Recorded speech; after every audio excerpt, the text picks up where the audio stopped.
Welcome back to welcome back. Yes, we're continuing our how should I put it? Our review of the assignment given to Master Stephen here. And so far, we have to say he's getting a good grade. Stuff. Good grade so far, Jeremy. So to get A in college class, my dream, my dream. Right. So where He was going to answer yes, Katrina's yes. last question. So solvency, the two S's, solvency and strategy. There are very few fundamentals that you should really check out, especially if you don't have knowledge in the area. And the thing is, if you want to offer or you're expecting a minimum guarantee, how solvent the fund is, meaning how liquid, how much money they have in reserves, plus the strategy that they want to implement. So I could go over the same thing, but I'm not. That's all that's going to determine how they can guarantee a minimum return. Okay. So before we go to the next question, a couple of terms came up, and I've heard them before. Well, one came up, and it reminded me of some others. You know, you talk about trading in currencies, derivatives. You've also before mentioned things like swaps, and I've heard that before, but have not a clue. Not a problem. So what are derivatives? What are swaps? Equity, well, currency is pretty much simple. All right, well, swaps are a form of derivatives. Derivatives are basically, insurance policies. Nothing more than that. You can break it down as simple as you want, but they're nothing more than insurance policies. And this is the market, one of the markets you said you should watch out for. Well, yes, because the problem is how do you value insurance? All right. Okay. That is the reason why we are in this big pile of mess right now, because people overvalued derivatives, right? And when HSBC basically had, it was lost about 40 billion or so, or between 30 to 40 billion, a huge amount in one day. Essentially that had a whole lot of repercussions in the US, and all of these derivatives, because a lot of money was lost, became worthless. It's like, what are we really insuring? So look, an example of a derivative, you wanted swaps, so I'll start with something called options. Options are essentially the right to depending on which option, call option or it's call and put options, depends on if you're looking to buy or sell a stock, let's say a stock. Now, it gives you the right to purchase, if it's a call option, a stock after a period of time. If it's a put option, it gives you the right to purchase it after a period of time. What they do is lock in a price at which you're able to purchase a stock or sell it at. So it's insurance policy. I am giving you the right to sell, in the case of a put option, this stock in about 10 months at this particular price, which is called the strike price. For a call option, I'm giving you the right to purchase this stock from me. If I'm the person who wrote the option contract, the insurance contract, I'm giving you the right to purchase this from me. Now let's think about life insurance. Essentially, they're giving you the right to, well, you're investing in them, but they're giving you the right to receive a whole set of money after 65. The right, because you can very well die. Right, but they give you the right to receive it. So it's really an insurance contract. Swaps, on the other hand, are a bit more complicated. Honest to God, I would tell people not to really deal with them if they don't understand it. But it is a way to hedge risk. Essentially, since Colin is a very wealthy man, I'll say this much. Let's say Colin had a mortgage, right? And he had a variable interest rate on this mortgage from the beginning. But I had a similar mortgage in a different currency, but it was on a fixed interest rate for the entire period. What Colin could do if he wanted to make some money off of me, honest to God, is to trade it with me. Essentially, I pay your interest payments in terms of cash flows, because I am in a different currency, so it might be beneficial to me to do that. But for you, you might very well want the fixed interest rate. It could help you manage your finances better. Yeah. So we swap cash flows. Oh, that's interesting. Yeah, so it's a hedge. It's really an insurance policy when you think about it. What's the best insurance But can you policy? swap back if things change for some reason? Well, you can agree for a period of time to do it. Okay. Again, it's a contract. And that's the problem. What is really the value of that piece of paper? Because once that paper is traded, we can trade swaps. You can take the contract and trade it somewhere else where somebody ends up taking on the risk instead of us, right? Right. So that's the problem. Those were being traded. The right to purchase something that has value was being traded on the marketplace. And that's why it's a bit difficult, because it depends on, well, everybody's perception of what the ever value is, which is in stock or in bonds or whatnot. So that's why you have to be very careful when trading swaps and be very much an expert. I wouldn't even go myself and get into anything like that. Right. So, of course, all this is done behind the scenes by your broker, trader, whoever. Yeah. But when you asked the question and you were told, we're trading in derivatives, swaps, you should be a little bit nervous. Is that Gather up your little file and head back for the door? I was going to corroborate, Because, but you know. no, not necessarily. You just have to find out some key things about the investment manager. Okay. Derivatives aren't bad. Again, the issue with them is always that the value is difficult to ascertain at any point of time. I could even go into a masterclass right now, but I don't think it's necessary. But a lot of it has to do with the timing and the volatility of investments. Volatility meaning how prices are moving up and down. If they're being very volatile, moving up one time, in a couple seconds it drops all the way back down. My dear, do not get into derivatives. Don't, because that really, really, really undermines the value of derivatives. It makes them very, very valuable, but on what? So Jeremy, for the average person viewing this morning who still may not understand some of the terms, who should they have with them when they're looking to make this kind of investment or looking to choose an investment? Well, if they can afford a financial advisor who can speak the parlance, then by all means, have them with you. But on the other hand, you need to demand that from your investment manager. Make sure the terms are as simple as possible.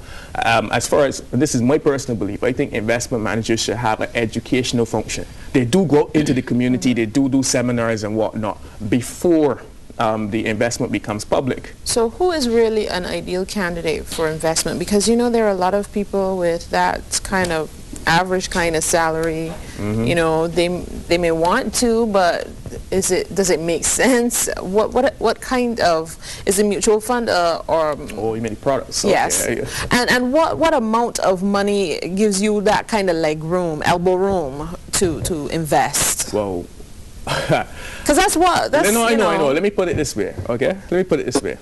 If an investment opportunity allows you, well, to put what you can afford, because you can only invest if you want to get into risk, what you can afford to lose. And if you've got, let's say, $10,000, but your mind is on retirement, by all means, you save in a retirement savings plan. It might not grow as quickly, so then it depends on where you can find this retirement savings plan. In terms of greatest returns, but with greatest risk, it's really about investing in your own business. Okay. It's really about investing in your own business, be it as a freelancer and you manage your money well, be it as a small business, be it that you can invest in a stock exchange and depend on the income. So if, for instance, there are many companies on the stock exchange, you can directly expose yourself to them. Obviously, you have to go through a broker and ask that broker for the right advice. But if you're on an income generating strategy, then very much so, you go through the Barbados Stock Exchange. But in terms of mutual funds, internationally and perennially, they have always underperformed. That's the key thing you have to understand. So it's all about picking those winners, the ones that have performed consistently. But if you look across the board and say, I'll just choose one, or I'm playing Russian roulette, I'll just choose one, no. You're not going to be given the best return possible. So it's up to you to find who's the best in Barbados, because we are restricted in our investment choices. Most of us are, sorry. You have to find who's the best available to fit your needs. I want to zoom even further out from what Cassandra was talking about in terms of the minimum average amount to invest. What is the perception of investment and investment opportunities in Barbados? Is it still seen as the purview of the wealthy, or are people starting to understand that even if they make $400, $4,000, $40,000, they still have the right and the instruments available to them to start investing? It depends on the institution firstly, but there's a transition going on. Okay. Yes, I mean, growing up, it was very much the view that the wealthy could only afford these types of products. However, of late, more and more people are inquiring. I mean, I've had people approach me and ask about Treasury bills. Honest to God, I thought that Treasury bills up to a couple of years ago were very well invested by people who knew, which were mainly bankers. And I was part of the central bank at one point, so I knew about the investment opportunities. And they're actually very easy. The only trouble is, what rate do you want to bid for? Because it's an auction process, really. So investing is for everybody. Obviously, I think you should think in thousands instead of hundreds when you're investing. Thousands. So the average person who could afford thousands, 1,000, 2,000, you can put it one side for a while. Just determine when you will need the money. If it's for emergency purposes, if it's for the long term, you don't need to touch it, and you choose the right instrument.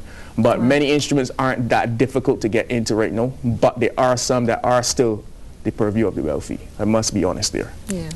So let's look at interest rates then, because you know sometimes you hear these fantastic. You might hear something that says, "Oh, you come in and you put your money in, you get 6% or whatever."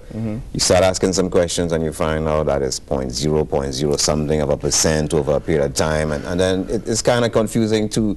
So how do you get down to what actually you're getting back in terms of the interest rates that are advertised or that you're told? Read. I wish they could actually do this on the prompter. Read the fine print.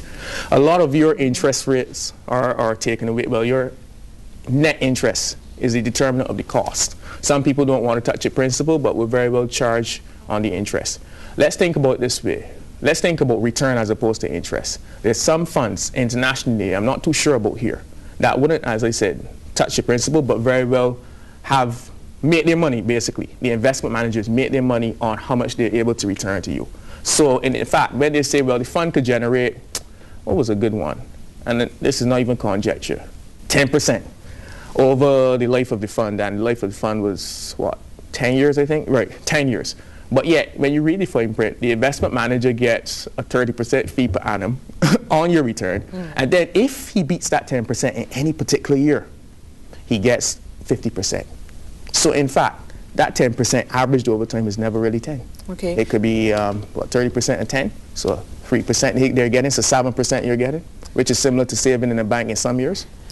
That's what I was thinking, because sometimes when you work it out, when you do the math, you think to yourself, you put $30,000 into some sort of a high-yielding investment, and then you get back at the end of 5 years, you've made a grand total of maybe $1,000. Which is one of the questions you have to ask. How much am I paying in commission and fees?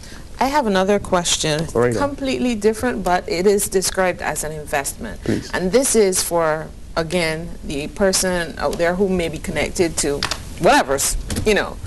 I have actually had people hand me, you know, a sheet of paper with a breakdown of figures and saying to me, here's a chance for you to invest in an opportunity. You put this amount of money into something, and every month or whenever you get paid dividends. I mean, I don't know if it's some kind of what people describe as pyramid things, but are you aware of what I'm talking about? I am aware. There's some and of that there are tons out them. there. But again, it depends on how much you could afford to lose. Always start from what you're comfortable with. If you think you can take a risk, because there's some people that will go in some of our mini casinos and very well spend $1,000 in a day and don't dig nothing, you know what I mean? I mean, I could imagine in Barbados, everybody knows somebody that does it. They could very well try to gamble on this type of investment with limited information and probably get returns as opposed to losing everything in a casino.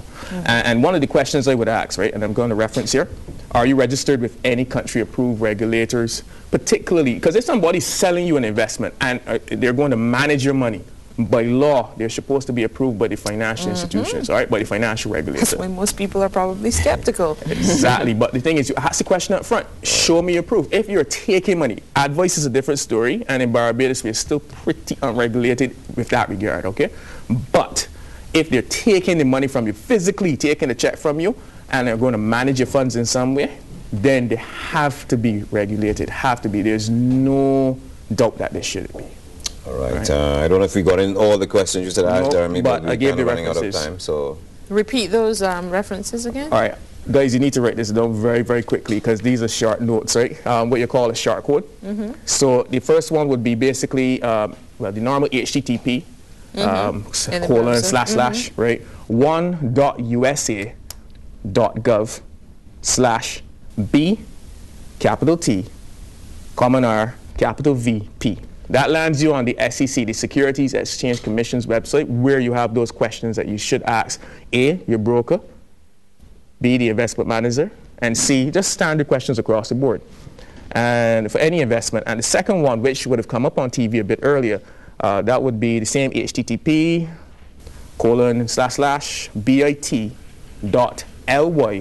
bit.ly/P, capital Z, capital C, Q, 4Y. Okay. And that will give you a comprehensive list of the questions and the reasons why you should ask those questions. all right, Jeremy.